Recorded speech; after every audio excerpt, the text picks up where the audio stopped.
Onward and upward, my friends. This tired party is finally over. It's time to move on. All right, we have a last quarter in Aquarius this week, and it starts out a little shaky, but it gets fun. I promise, okay? Hi, I'm Laura Custo, and I'm the moon phase astrologer, and this is the moon method. Each week, I give you the message from the moon, and I show you how to use it to slow life down, find your focus, and claim your power.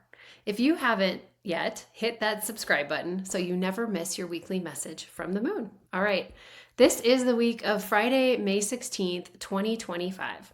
As I said, we have a last quarter. It's happening on Tuesday, May 20th, and it's happening just 1 minute before 6 a.m. Mountain Standard Time. So the last quarter is the time to review the whole story, okay? We are at the final moon phase in the moon cycle, and this story has been unfolding since February 2023, okay? So let me give you the key dates that you're gonna want to examine, all right? So the first date you're gonna wanna look at is the new moon that happened February 20th, 2023.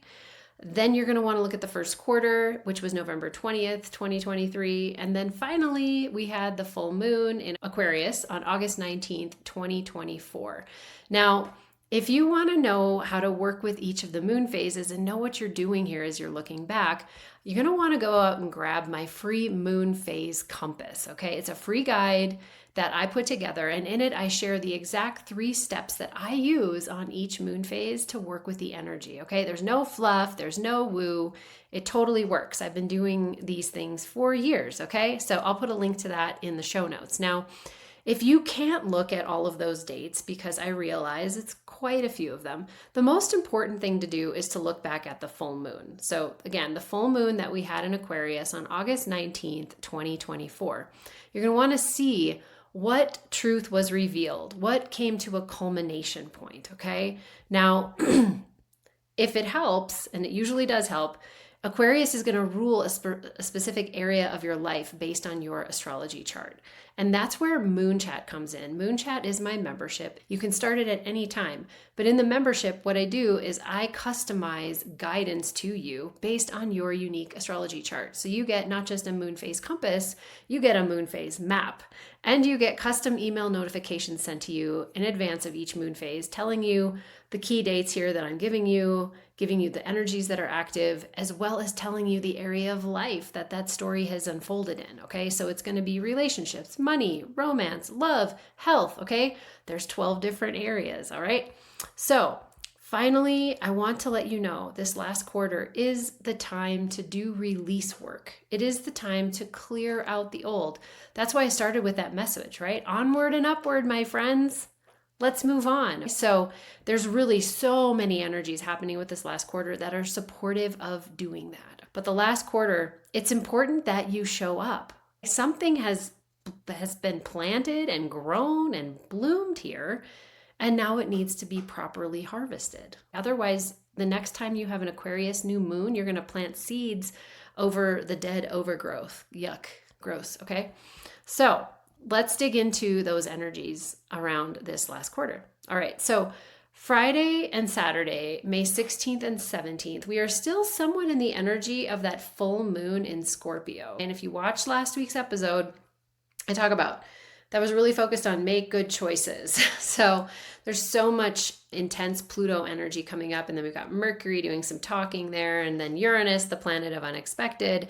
So that is still active, especially because on Saturday, the 17th, that Sun-Uranus aspect becomes exact, okay? So I would still kind of keep my wits about me in the early part of this week, all right? And then also on the 17th, so I mentioned Mercury talking to Pluto. The talking that it does to Pluto last week is a square where it's sort of this irritating tension energy. Well, now it's moved on and it's irritating and creating tension with Mars. So Mars is great for action, but again, now Mercury, kind of feisty communication, it's just been talking to Pluto about things that are hidden. And maybe we want to bring up these stories that need some healing. Well, now it's interacting with Mars, and so it might take some action, okay? And if you want to work with this in a conscious way, what I would say is on Saturday the 17th, if something hasn't been said yet, it may be said on that day. It might come out on that day. Now, Mars is in Leo right now, and Leo is ruled by the sun, which is self. So there's this self focus. There's a lot of shifting energy right now with planets moving out of Pisces and into Aries. But then we've also got Mars, who just moved out of Cancer and back into Leo. So very self focused, which is good. It can be good if we're taking accountability, okay? So now Mercury is in Taurus, so that's good. It's a little calmer, more grounded earth sign. But Taurus and Leo, where Mars is, are both fixed signs, okay? They can be stubborn, right? They want what they want, and they don't necessarily want to change or compromise. And then I would also say one watch out here is with Mars and Leo, there could perhaps be an element of selfishness to this. So keep in mind this last quarter that we have is in Aquarius, and Aquarius is really concerned about the collective, right? And so you want to do what's best for you and what's best for all. And what I would say here too is if push comes to shove, you really do, I think, need to find a solution that you can do what's best for you and know that you're doing it so that you can show up best for the collective, okay? It can be really, really tricky energy to work with sometimes, but that's how I would spin this, okay? But with Saturday the 17th, I would just, first of all, for you, you know that there's some pretty heightened energies. There's that element of unexpectedness with Uranus and the sun, and then you've got Mercury squaring off with Mars. And so just be conscious of your feelings and your thoughts and what you say. And then with others who may not be as aware, have some compassion and some understanding and some patience. Okay. All right. So that's Saturday the 17th. Then we move into Tuesday, May 20th, which is when we have this last quarter moon in Aquarius. Now, on this day, the sun is making a sextile to Saturn, which I think is really helpful and really good here. And so the sun represents the self. And again, the sun is also making this angle with the moon that's creating the last quarter, right? So you've got sun, moon, and Saturn in the mix. Now, this sextile with Saturn, it's positive, it's harmonious, but it doesn't just happen, it's opportunity. Normally, I would say with the Saturn sextile, it's the opportunity to step up, to take on responsibility. But here's the thing, we're at a last quarter, which is when we're clearing and we're cleaning up things and we're getting rid of things that no longer serve us. And to top it off, Saturn is at the end of Pisces. And the work that Saturn's been doing in Pisces is not structure building, which is what it normally does. Pisces is very diffuse energy. And so the work Saturn's been doing in Pisces is dissolving. It is clearing away old structures that don't work for us anymore. And so the way to work with this last quarter is to allow for things to be taken out of your life, for you to alleviate yourself of responsibilities or of authority. On the flip side, it might be an opportunity to take on a responsibility in a new way for something that has got a clean slate. I don't think that that's the most opportune way to use this last quarter, but you may see an opportunity for something like that. I would proceed with caution if you see that. I would say that this is really just a good time for you to see where you could stop doing things, stop being in charge of something, stop having a responsibility for something.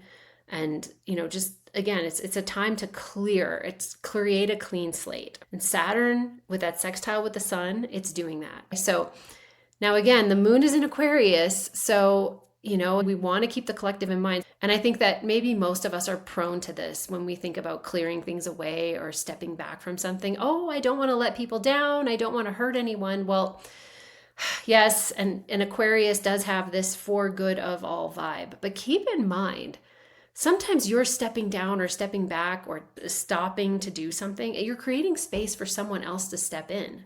So that is good for the collective. You've paid your dues and you've done your time, and maybe you've been serving on a board and you've achieved some really great accomplishments. Well, now it's time for someone else to step in, okay? So again, you want to make sure that you're not hurting anyone, but that doesn't mean sacrificing yourself, okay? So serving the good of all includes you. You are a part of the all right? So, and if you are at your best, you can be at your best for all. So that is what's happening on the 20th. In addition, later that day, right after the first quarter, the sun enters Gemini. So we literally have the first quarter, and then maybe 4 hours later, the sun leaves Taurus and moves into Gemini. Now, this is a shift in energy. If we're really tapped into the different astrological energies, we can sort of feel when the sun shifts signs. Now, the sun's been in Taurus since April 19th. Now we're moving into Gemini season. It's the last phase of spring, and it's starting to morph into summer. And Gemini is a fun sign. It's sort of all over the place. It's really, really busy. Okay, again, it's taking us into summer. So Gemini loves to talk. It loves to chat. It likes to mingle with its neighbors, go over there for coffee or iced tea on the deck, okay? And it's out and about. It's very local. It likes to socialize. So as you are perhaps going through some of these things at this time of year, or maybe that's part of your life, or you're feeling a little compelled to get a little more social, that's very normal this time of year, especially with the seasons getting a little warmer in the northern hemisphere, right? But then the sun's moving into Gemini, which really has that energy. With this happening right on the last quarter, I would say as you find yourself doing that and maybe partaking in some old patterns, be conscious of that and think, is there something I want to stop doing? Or is there a way that I want to maybe shake up how I show up in some of these situations? Is there anything you've outgrown or, anything you want to maybe invite in, but you've got too many things going on already? Those are just some of the energies active right now and some of the things that you can think about. So again, if you find yourself thinking, I really like having coffee with my neighbors, but man, I wish I had more time to do more of this. Know that would really fall into alignment with the energy right now. And it's good. It's okay. So, sometimes that's how I use this energy. It's to give myself a load off, of kind of liberate myself from feeling something that maybe I don't want to feel. Oh, that feels really awful. I don't want to let someone down.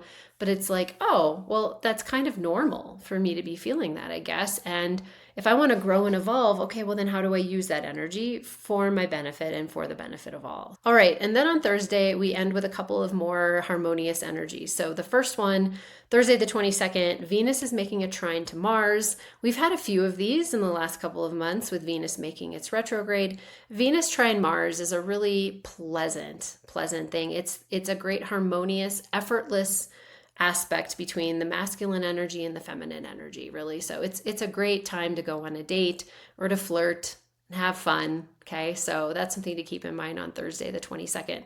Also on that day, the sun makes a sextile to Neptune. Now, this is an opportunity to really dream and reflect on your higher self.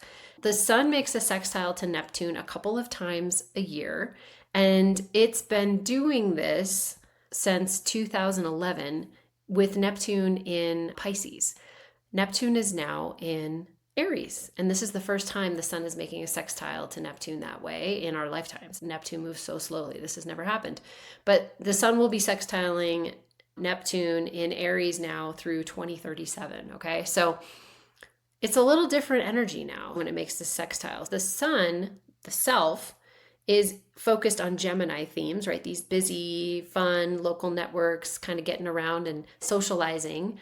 And then Neptune is in Aries. And Neptune and Aries, again, focus on higher mind, on higher life themes. Low vibration Neptune is escapism, right? But Neptune and Aries, the theme with this, Aries is the self, and it's taking personal accountability. So we have now this opportunity to really think about ourselves in a detailed but higher mind kind of way, to do some really, I think, thoughtful Gemini introspection of higher mind themes, spirituality, and that sort of thing. And it's our first opportunity to have these supportive energies in this way in our lifetime. So I think that's really exciting. So kind of keep that in mind on Thursday, May 22nd. You only get this aspect a couple of times a year, and Neptune will always be in Aries, but the sun will only be in Gemini one of those times. The other time it will be in Aquarius. In Aquarius, it'll be more focused on the collective. And then in Gemini, it's got that focus more on localized type of things. And again, that busy, talkative energy. This energy can be really helpful in taking that action that you need to release something on that last quarter. All right. So again, I mentioned that we would end the week on a little bit more of a fun note. So I hope that articulates that pretty well for you. So again, the key message, onward and upward, my friends. Okay. This tire party is over. We got to clear it out, make space for the new, move on. All right. let's do it and let's do what's good for us, but also what's for the good of all, right? Because this is the last quarter in Aquarius. But again, lean into yourself and lean into the theme that if I'm at my best, I will be at my best for the good of all and all those around me. All right. So I hope that's been helpful. And thank you so much for being here. If you enjoyed this video, I would really appreciate it if you'd leave a review. I'd love to hear what you think, or even just drop a thumbs up. That would be great. And also, if you found this helpful and you think someone else could benefit from the message, please share it with them. Working with these moon phases has totally changed my life. Everything that I talk about here is rooted in science and very specific angles and patterns around the moon's movements. The moon moves in such a magical way, and it is truly beautiful when you start to look at the patterns. We all have the ability to work with the moon's energy in a very empowering way, a way where we can achieve our goals and live in alignment with nature and be spiritual beings. I'm really on a mission to share that magic with as many people as possible. So thank you so much for being here, and I hope you have a great week. Until next week, take care.